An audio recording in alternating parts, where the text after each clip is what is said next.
Bonsoir, bonsoir, bonjour. C'est Congo News 24. Chers téléspectateurs, comme toujours avant de commencer notre émission, nous disons merci à Dieu, nous disons merci à nos chers abonnés et téléspectateurs qui nous suivent partout dans le monde et en RDC.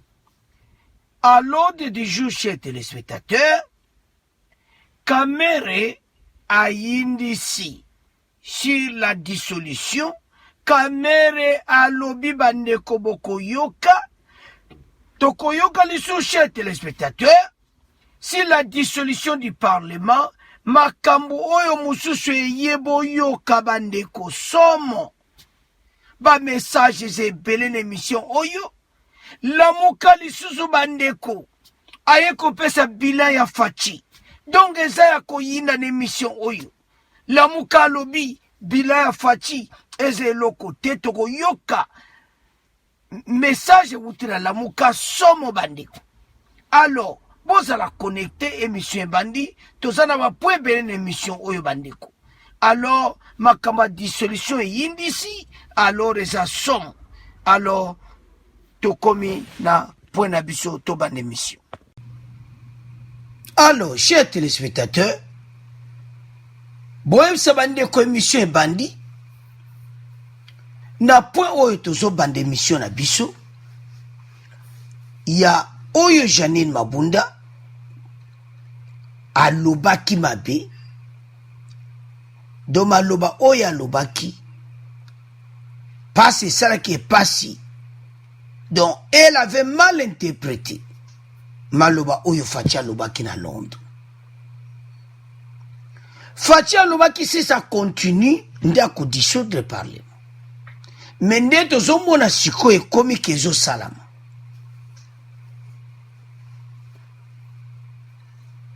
Alors, Janine Mabunda, avant président de la République, a voyagé, bazaki na réunion. Nde bozo mwana photo wana. Ya to luka tout sa photo à réunion wana. Ndenge salamaki. Ça, c'est avant le départ de Fachi pour l'Angleterre. Sololi, ce sont des grandes institutions à pays. Le Sénat et l'Assemblée nationale. Sololi la ndenge makambo oezo leka na kati ya mboka. Parce que Bangomi Balena Fachi, il faut pas yokana. Parce que même le premier ministre, ce sont eux qui l'avaient investi. C'est Janine Mabunda, l'Assemblée nationale. Pour investir premier ministre, n'a ministre, Baba na Moussala. Donc c'est une grande institution où ils ont singaki. Il faut Janine Mabunda à Sala Moussala Malam. Donc, a exposé FCC à niveau mon parce qu'il a coquité d'être président de l'Assemblée nationale. Toujours il y a un deuxième point parce que Tunis a démissionné, des caméras démissionné. Vous savez très bien que Kamere était le président de l'Assemblée nationale avec Kabila. Mais il avait démissionné. Est-ce que Janine Mabunda va démissionner ou pas? N'a lu raison. Même avant dissolution. Azo kokate. Janine Mabunda zo kokate. Chers téléspectateurs, Azan de Konabiso, c'est une dame, on la connaît, très intelligente. Mais, oyo ya lobby, interprétation na yé, selon le discours de Fachi, alors, et pesi qui tokouti. Elle a perdu son boulot. Parce qu'on a dissoudre le Parlement, Moussa na yépé, il y a présidente ici. Ba grand likonda zozo akuzwa peli susuti. Kama kamoto zoloba, muto atalaka be intérêt na ye. Alors, ils avaient eu une réunion, comme vous voyez là-bas, de Bavandi, pour basola masola mboko. Masola muzani. Oh, Fachi nenga lobi n'est pas ma peuple. Fachi abi non, masolo, oh, yongana zana mission et pas ya peuple. Mission Fachi c'est pas na bangote. Mission Fachi c'est pas le peuple d'abord.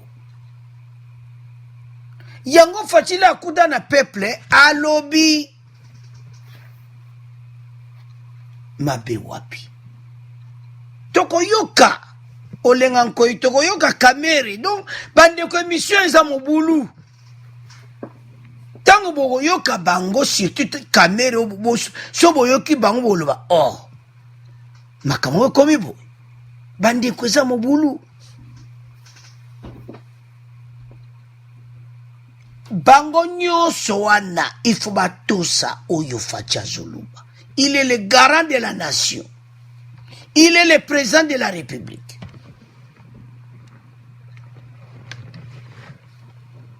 Boponaki, quand il est la tête du pays, Montignon Santos. Alors, Toyoka, Olengankoi, bon, tu continues mission na biso.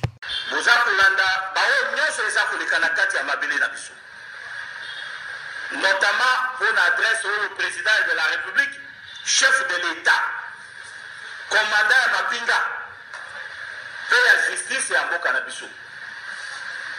Oui, Aboubaki, Naboka Londres. Lelo, Tozakoyoka Moutou Namoutou, a commis spécialiste, il y a interprétation, il y a Malouba, chef de l'État. Qu'est-ce que le président de la République a lobby?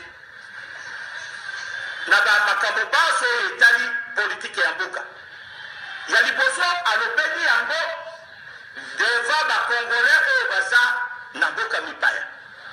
Alors on ne peut pas considérer yango comme quoi koloboya alobwana akeye kolobango libanda non na esika oyo ya alobeli yango esika wana ezalaki déjà Congo eza ba makambo oyo biso nyonso toyebi oyo bato batanga yango na classe. Le premier diplomate ya mboka oyo ezali Félix Tshisekedi Tshilombo alobi yango devant ba ndeko na biso oyo bazali libanda tokoki kozwa yango na ndenge ya mabe te maloba oyo ebimi na kati ya monoko na ye. Chers amis, na biso nyonso awa nana alobi ke ye nda atosa 10 commandement ya nzambe oyo eza na kati ya Bible. Nani ezala ba pasteur ezala biso ezala ba politicien mutu moko te atosa les 10 commandements. Alors bino à chaque fois que ce président a tenu alors tout likambo okoloka kaka ba génie de savoir ba bimi partout bango nde bayebi koleka il faut sikoyo ba président alobi boye non tokoki kokomba mboka na biso na modèle lolenge oyo tozokumba yango te na mboka nyonso soki bondimi ke moko na kati na bino azala liboso ya bato baoyo batikali bazala nsima na ye malamu to mabe eza na bakano oyo babongisaka makambo wana me bakano na biso tokoni koutilize na batelevizio na baradio eza po topelisa moto po mboka oyo moto ekota yo oza na moye ya koya koboma moto wana pendant que biso touti musika peuple na biso lelo tozwi chance munene na kati ya mabele na biso ya kozala na président oyo azalaki ya kala maza na bomoi président wana expérience aza na yango ye nde akoki kosolola na moninga na ye oyo azali mpo na koyeba na kati ya alliance na bango ndenge ya kosala parce que dans la vie tose kompletaka na likambo nyonso me biso nyonso oyo toza koloba oyo okomona moto aza na kati ya bainstitution mokonzi ya bainstitution ya mboka me oza kokritike mokonzi ya mboka na kati ya batelevizio ya baradio esalama na mboka nini tolingi tokumba mboka na biso wapi na badosio oyo euti koloba mawa na bandeko na biso ya babanyamolenge mokonzi ya mboka alingaki aloba ke mpe ide na ye ezali ke richesse na biso na kati ya mabele na biso eza diversité culturelle oyo ya biso toza na mboka moko toza na baetini ebele e na kati ya baetini wana okomona na frontière ya Angola toza na peuple oyo eza na Angola eza mpe na Congo na frontière ya Zambie toza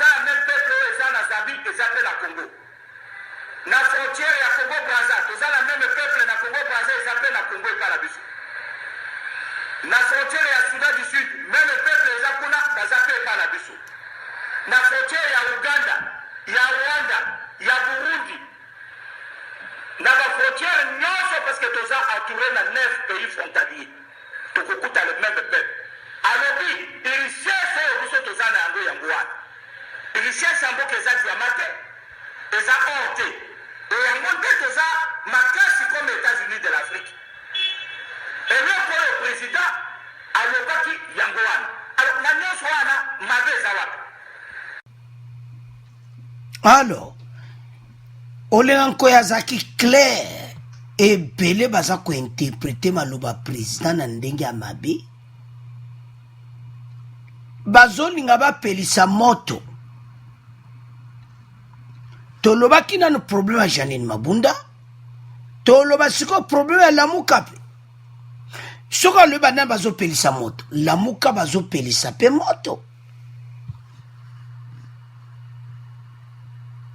Basala alliance na batu mususu wana bazoloba ke la balkanisation.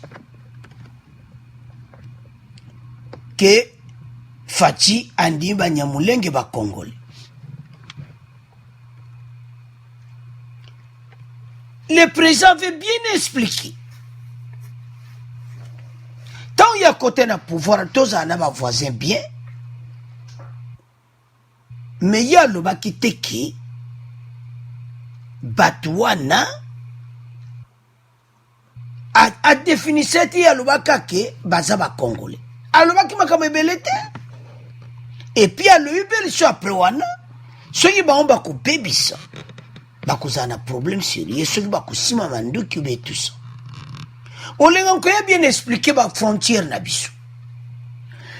Avec l'Angola, avec le Soudan, avec l'Ubangi, au nord avec l'Ouganda, avec le Soudan, Rwanda, Burundi, et pas wapi koute et pas penasuka.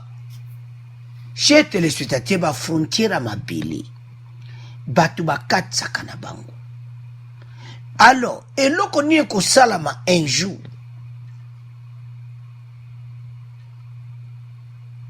ba frontière wana nde to monaka un jour so pays comme pena développé et comme ma camion c'est bien informatisé batu wana nyonso parce que ba musu ba vanda wana so ba tune laksa passeport na yo nationalité na yo nandimete aza même na nationalité nandimete galeka pe na DG masala application na ipo ya nationalité congolaise donc eza ba marque ba yaka ba vanda ole encore le bezaka wana te obozolo ba ya Banyamulenge c'est partout. C'est comme dans le pays où à Sénégal on peut bazana bateau bakota ba musulman bakota bazana bateau bakota baza bateau mboka na bango te il faut ba gérer bango bien parce que bakota déjà ebele facha yo kokuta trop tard basi bakota ebele pona kobenga na bango po bato wana bakende ezosenga un système stratégie.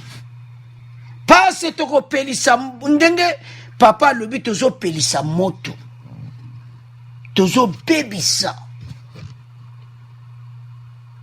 Banyamulenge baza ba Congolais te on sait ça sont des Rwandais mais situation na bango est très compliquée il faut que même on a malembe ne bato bazo comprendre tende facha zo mema yango. Il y a un groupe de Lamuka kuna na batu na omba lobi que oh, voilà tout ça ndenga lo baza ba Congolais c'est-à-dire les balkanisation. Mais ba Congolais, quelle interprétation ndenge oyoki olenganko ya lobi soki bondi fachaza en tête binotu il faut boto ça et le bande komoko so autocité changer nomboka. Pas ce Fachi qui est président de la République. Tu crois qu'il y a une gauche-droite. tolinga hypocrisie te na musala na makambo oyo. Peuple il faut yoka message ya solo. Peuple congolais place aux alliés. Tozana ba président mibale te, tozana kana président moko. Oui, akoko sala pe moi bere, peut-être na langage de mutalobi. Ndengo lenganko ya lobi anana sala lisumu te, abuka le 10 commandements te, atomola musabi. Mais il faut savoir comment s'exprimer, comment koloba pona président de la République. Okoko manque été et ça langa mawa. Les Congolais, même les politiciens, il y a une grande institution. Vous avez manqué président de la République.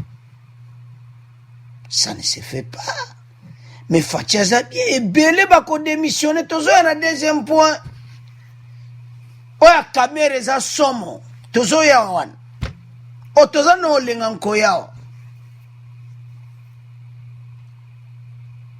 Bozo pelisa moto.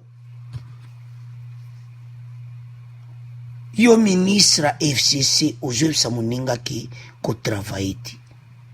Pora nini Fatia jouer chèque. Mais ko tika la na soni ndeni Fatia yebi yango. Tika yo muta songi. Chers téléspectateurs, les conseil des ministres. Nde tozo loba conseil des ministres et salamaki lelo. Fatia président conseil des ministres passe à rentrer. Après voyage en Angleterre à Koutana d'investisseurs, il était parti à Davos, forum économique. En Suisse, après la Suisse, le président de la République est arrivé en RDC.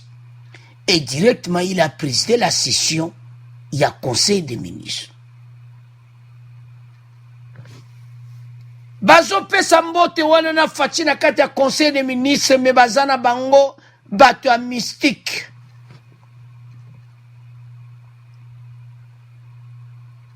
Eza mawa Congolais ozo teka mboka ka pole msuba ya boy. Bambongo le msuba zo promettre bina ba parti politique na bino. Bolinga bo teka mboka.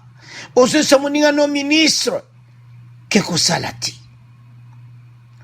Olenga nko ya bozo chamboka olinga chamboka na mubulu toye bibino.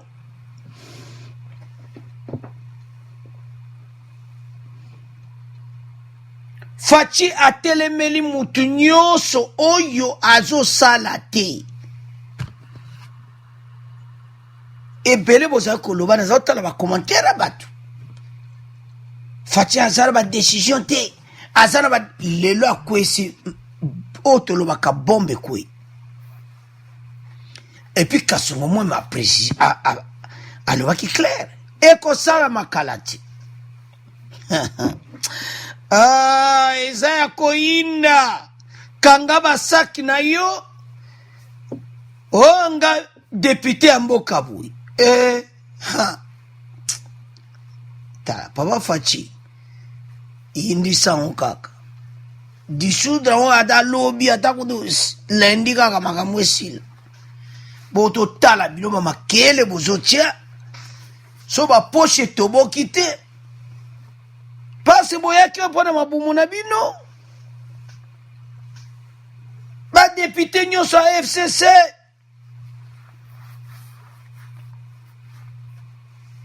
Tosala pona mboka. Totika ko kabwana. Eza mawa bandeko. Totika ona bino. Mais toyeba ete. Oyo linganko ya lobi de vérité. Fachinde mokonzi. Donc, soki nga biso to loba ki wana o biso to zaba fanatique. Et so linganko ya za fanatique. Asa fanatique te alobi de clair de biso de lobaka. Toto sa président de la République. soko lingo joie c'est le rejeter tout ça yo muté na conseil des ministres tout ça alors chers téléspectateurs to tiki point oyo to comme le cas na point ya caméra. Alors chers téléspectateurs to komina point ya Vital Kamerhe. Vital Kamerhe a sali interview na ba français sur oelekaki pour la dissolution à parlement pe na maloba ya Janine Mabunda. Vital Kamerhe a dit ceci que Janine Mabunda donc a katisi pena ligne rouge donc a lekisi na interprétation na ye sur la dissolution du parlement. Bon asa mwasi alengi penza alenga ki abia nga wado mobulu et pas seulement ça à moins le kolaki passe basola présent en coucou présent bimission. Baza une réunion avant de parler à l'autre, on a premier point. Mais pour te l'obani, Vital Kamerhe a fait cet exemple naïe. Donc, surtout comprendre l'exemple naïe, il était le président de l'Assemblée nationale. Il avait démissionné, tabaoyo kana kabilati. Yango ba français batuni. Est-ce que Janine Mabunda peut démissionner aussi? Parce que dans l'iro ekende, même avant dissolution du parlement, à moi c'est, basi ba koka pression te. Janine Mabunda ko démissionner. Ce qu'a démissionné était bon. À cause d'une femme aussi dure. Avant malgré tout ce qui se passe. Parce que ça, j'ai rebelle na maloba na e. Na côté à FCCP basé sur la confiance dans ma casté. Alors, chers téléspectateurs,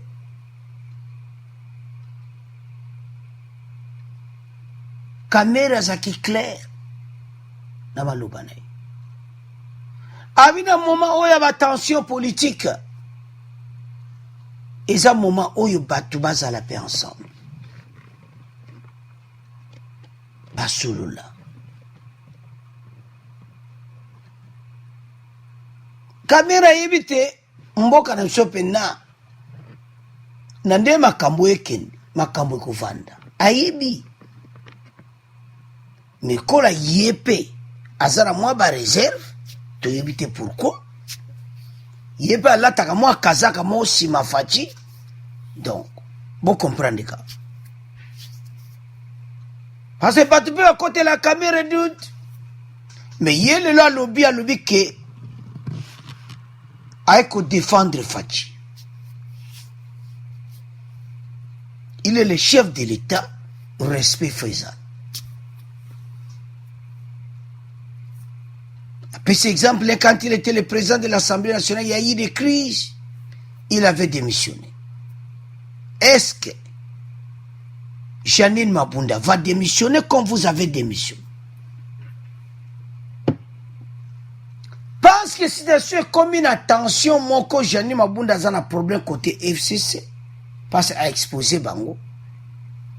Aza pena leader, donc leadership pénal à salon pena qui to côté. Makambo zone le kanaba député aza dureté parce que il fallait ba député monsieur yenda zo ba décision. Mazwa kiamuti. Alors chers téléspectateurs, pays est à moi au balobaka donc incompréhension moi koti. Mais Fachinde Moutaza président de la République. Alors, Toyoka Kamerhe, bon, tu continues mission. Dans la paix, relativement, parce qu'à l'Est, nous sommes encore en guerre et nos forces sont en train de se déployer pour pacifier le pays totalement comme l'a souhaité le président de la République. La sortie de Mme Mabunda, présidente de l'Assemblée nationale, c'est comme un cheveu de la soupe. Je ne sais pas c'était à quelle occasion, c'est plus tard que je lirai et je comprendrai que c'était à l'occasion de présentation de vœux des administratifs du Parlement. J'ai eu moi-même à être soumis à cet exercice 2 fois. On se limite au thème et à l'événement du jour. Ça c'est un. 2. En tant qu'ancien président de l'Assemblée nationale, je sais très bien que le message du président, que ce soit officiel ou privé, n'appelle aucun débat à l'Assemblée nationale ni commentaire. Et donc le président de l'Assemblée nationale est la personne la mieux indiquée pour faire respecter ceci. Et quand je présidais les séances, quand un député de la majorité comme de l'opposition citait le nom du président, je l'ai stoppé tout de suite, parce qu'il est irresponsable devant la Chambre. Je voudrais dire aussi, Mme Mabunda, quand il nous rappelle le prescrit de la Constitution, je ne sais pas si elle est en train de donner cours de droit, puisque ça c'est écrit, c'est connu. Mais c'est écrit, connu aussi dans la Constitution française. De saluer seulement le président du Sénat. Il avait salué le président de l'Assemblée nationale. Il a dit, monsieur, merci beaucoup, je vous ai consulté. J'ai dissous l'Assemblée. Mitterrand a fait encore mieux. Il les a invités. Il a dit, Françaises et Français, je considère que la cohésion nationale, tant souhaité n'est pas là. Il a dissous. Chirac l'a fait. Et donc, c'est un droit reconnu. Et le président n'a jamais dit qu'il va dissoudre l'Assemblée nationale. Mais personne ne peut le lui refuser. Qui mesure le degré de la crise? C'est le président. Pascal Goddy. Vital Kamerhe, on a vu vos députés réclamer demi-mot la démission de la présidente de l'Assemblée nationale. En citant d'ailleurs votre exemple, vous avez dû démissionner suite à un désaccord avec Joseph Kabila. Janine Mabunda doit-elle démissionner? Les comparaisons n'est pas raison et les deux cas ne sont pas comparables. Dans ce cas-là, est-ce que vous pensez que Janine Mabunda, elle, a dépassé les bornes et doit démissionner, ou est-ce que vous pensez qu'elle... Elle a franchi en tout cas la ligne rouge, ça il faut le dire. Mais moi je n'ai pas attendu qu'on me dise de démissionner. J'avais promis à tout le monde, je suis passé sur RFI, sur toutes les radios. J'ai dit que je sais ce que ça peut entraîner comme dégâts collatéraux sur le plan humain et sur le plan économique dans notre pays. La crise Kasavubu-Lumumba, et moi je dis non. Et je quitte parce que je suis sur le plan hiérarchique inférieur au président de la République.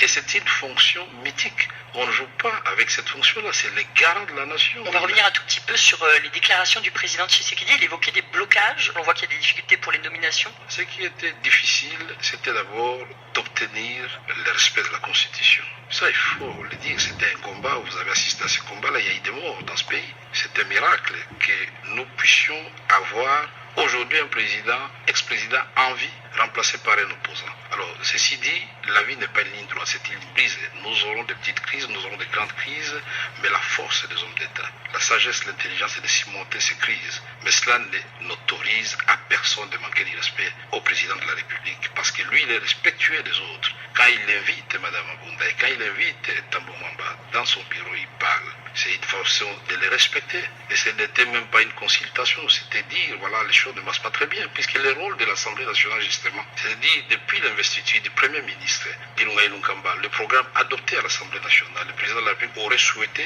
que la vitesse d'exécution des travaux puisse être supérieure à celle vécue quand nous étions dans une forme de cohabitation. Alors, chers téléspectateurs, vous avez suivi Vital Kamerhe. Il était clair. Il était clair. Président de la République et le garant de la nation. Yende Mutaza Mokonzi. Alors, Janine Mabunda à l'Assemblée nationale, il y a un député qui a un président. Il faut les stopper. Problème à Janine Mabunda et Alexis Tambwe, parce que le président de la République les avait consultés déjà. Aebsaki bango kena ndenge bozo kende na ko dissoudre le parlement. Na solo ndozo mo bafandi wana photo wana eza avant président de la République a voyagé ko kende Angleterre. Ba solo là qui avant. Alors il y avait une réunion. Alors, Janine Mabunda a coquille jamais franchir la ligne rouge, comme a dit Kamerhe.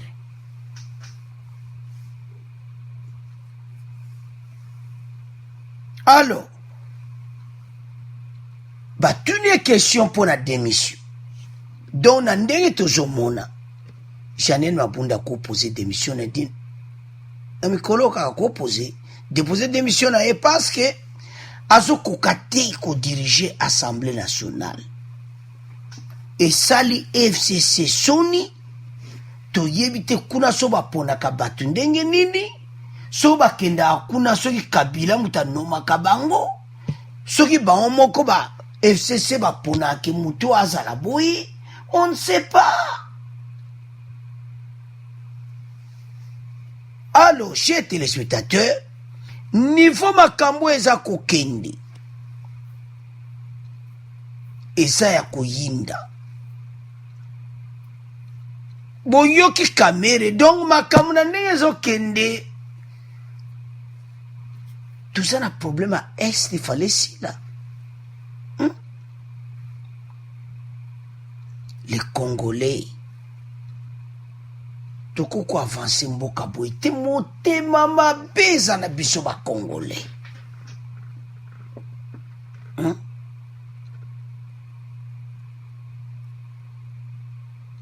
Toponaki faci lelo so landi lamuka apesi message na ye ke ane mobimba basala eloko moko te mais tozoya na point na bango mpe eza mawa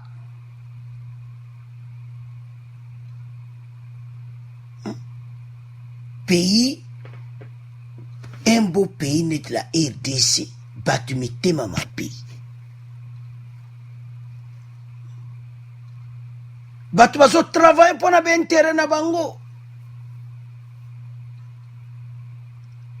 coalition wana FCC cash Jean-Marc Kabunda lobaki makambo ngo elinge banda pourtant ka baza koyindisa ete eza lisusu te parlement dissous bato atu bamisala ekozala te bamisala ekozala te. Alors chers téléspectateurs, na point oya kamere tolandi biso nyonso baministre wana ya FCC batondi lelo eza conseil des ministres Fatia président qui a conseil des ministres. Je me demande ndenge bavandi na kiti wana na photo nde bozomba bavandi wana baye penda conseil des ministres ou bien makanisi na bango eza na bakope na bango ye ministre ya finance eza mawa eza mawa eza mawa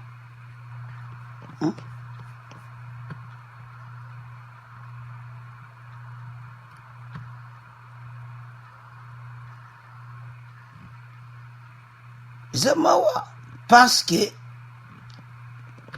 bavandi wana baza ko bloquer même la gratuité ya na ba province na Kinshasa ba professeur nyos je m'excuse ba enseignant nyos école primaire ba zambongo na bango na intérieur mo ba musukura juite tout cela pour créer des ordres basa la grève qui toujours zambongo. Est-ce que mbongo ezate na trésor public mpona kofuta baenseignant wana na baprovince mosusu eza mawa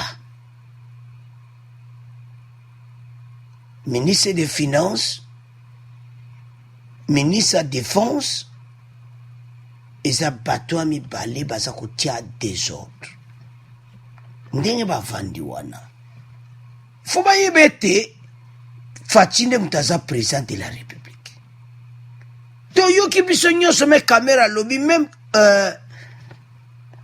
olenga nkoya lobi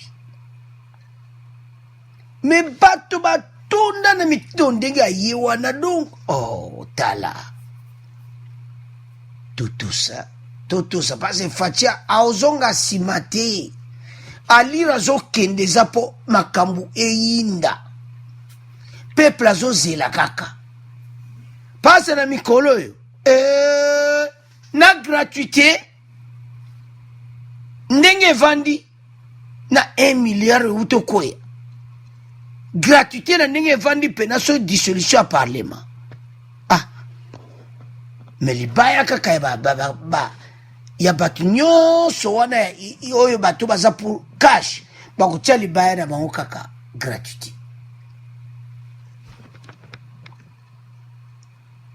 fatia ko assemblée nationale plein 80% bino mo kaka 20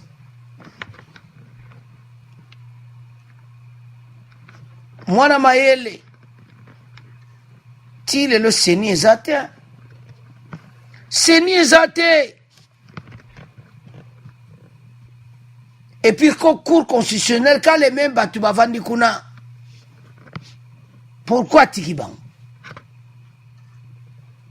asosela tant kaka zo dissoudre le parlement mbala moko seni mbala moko ale batu to cour constitutionnel ba changer batu mosusu facha tie batu ne wana oyo pena bakovanda wana yo yako ngai boy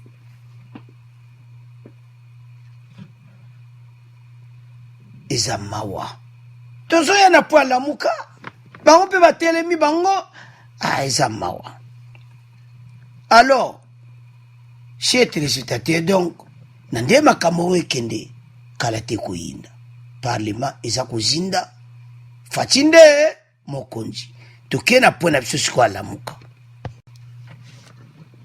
lamuka bandeko baye na bakritike baye na bakritike moko le même makambo balobaka banda kala eza mawa bozoloba makambo aboyi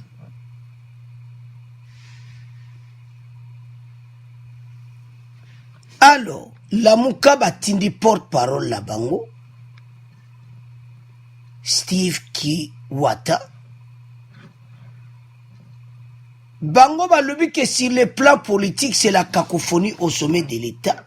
Bango bazaka kamuso bien makolo. Il y a les FCC dont les ministres auraient déjà signé les lettres de démission. Donc bango touchera ba point mo boy jamais balobaka likambo ya bien. Sur le plan économique, il y a des dépenses qui ont été faites en dehors de la chaîne de dépenses. Et ça mawa. La plateforme Lamuka considère par ailleurs l'hypothèse de la dissolution de l'Assemblée nationale et la réplique de destitution du président faite par Janine Mabunda comme un signe de la fin de la coalition FCC Cash.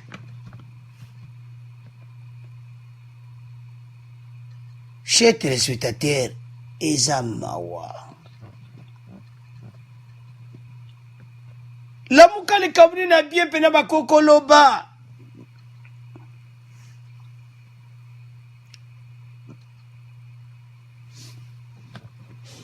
Bango bakoyaka koloba quoi? Chers téléspectateurs, Ezamawa. La cacophonie au sommet de l'État, lui makambo ebele. Mais loba li kamnini ya bien bango kokolo. Toyoka lamuka bongo to continuer mission na biso. Po ezamawa komona combien de fois batoyo bazo sala makamu na bango. Pour nous de Lamuka, c'est presque inutile de faire le bilan parce que Félix Tshisekedi a lui-même fait le bilan d'une année de son pouvoir. Il s'est soldé par un gâchis. Si l'on peut être un peu plus détaillé, on vous dirait que sur le plan politique, il y a eu la cacophonie au sommet de l'État.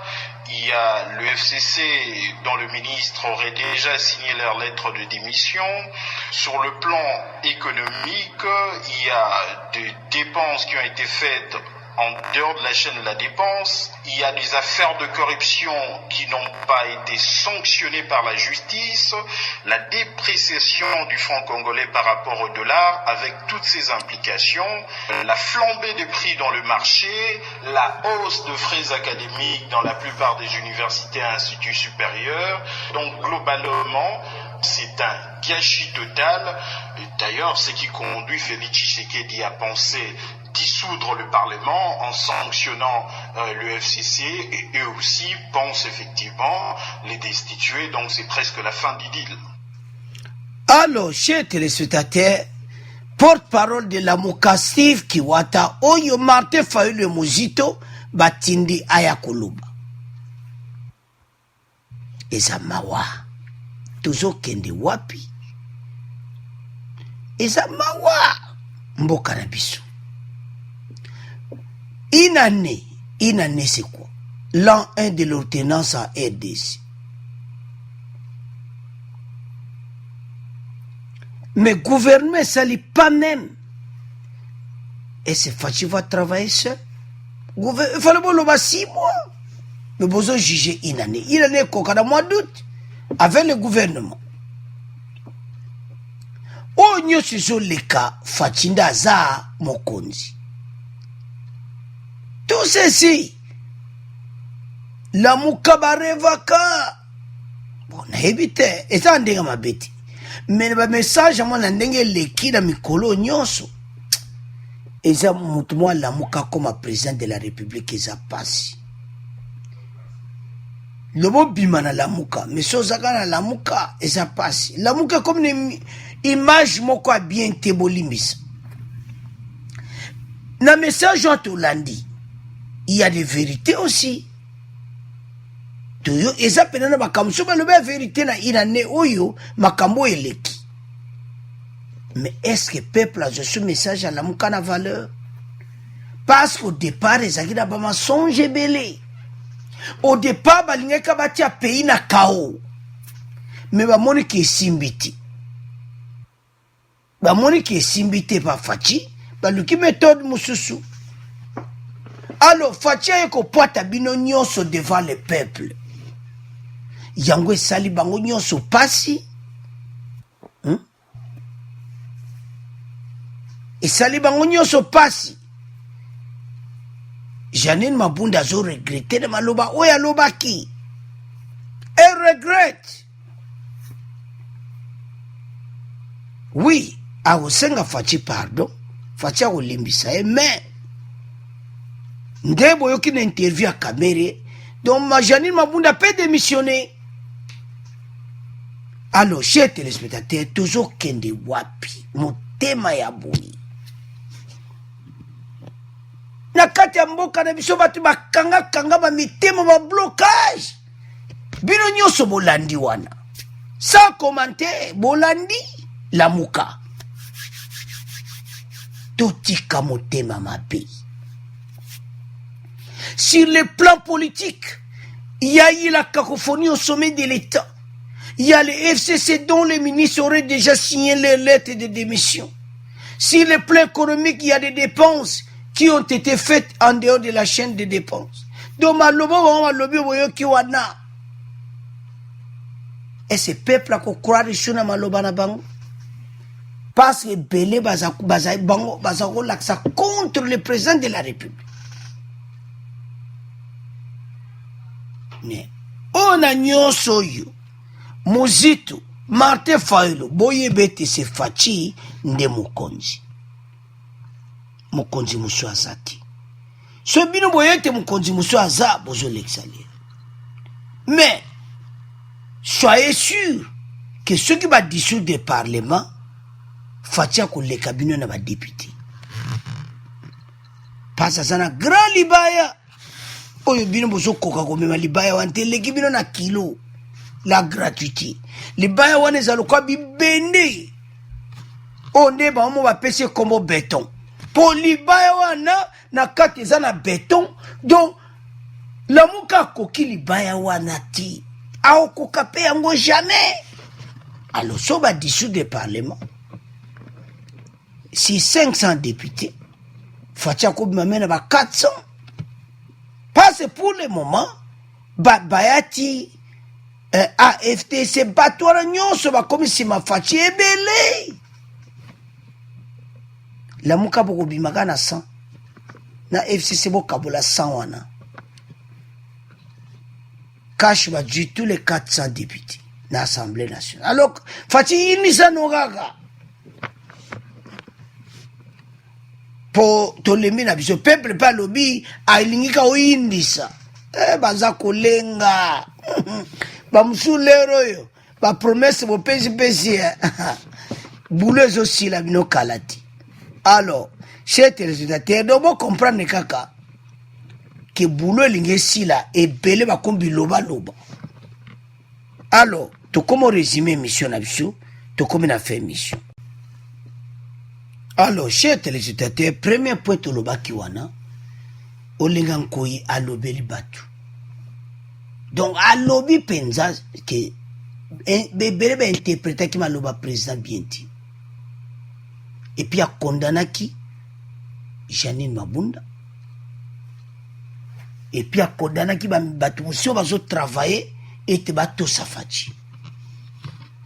Parce que la décision fatia ko joie yende mokonzi. Deuxième point, le qui pose la caméra et intervient dans le français. À lui, Janine Mabunda a franchi la ligne rouge. Mais vous comprenez, il y a moi aussi. Donc, et ça là qui est collègue était boulez aussi, parce que Fachi a au-dessus de parler.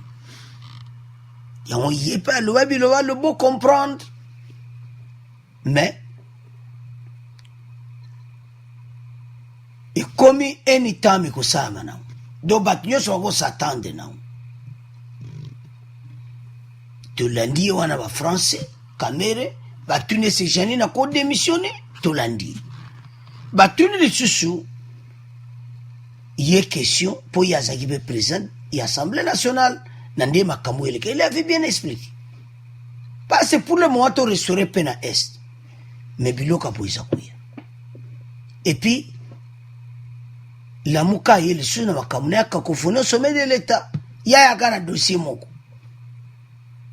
Alors, toyoki bango nyoso. Alors, vous de commenter chez téléspectateurs, comme on a fait émission na biso. Donc, Fatia za entouré na batoyo bazolinga avancement mbokati. Alors, muto azolinga avancement mbokati aza contre le peuple congolais. Peuple congolais a besoin de année 2020 action. Action on a bandeko ba sens belé. Action bon ça makamba peuple et puis action à dissoudre le parlement. Eza ya koyinda alors tout tika on a bino bandeko alors abonnez massivement. Au revoir à la prochaine. Merci na ndenge putoko bo sanate. Merci na ndenge bo pesi ba commentaire na bino. Merci na ndenge bo landi biso na émission oyo. Alors to komi na émission prochaine.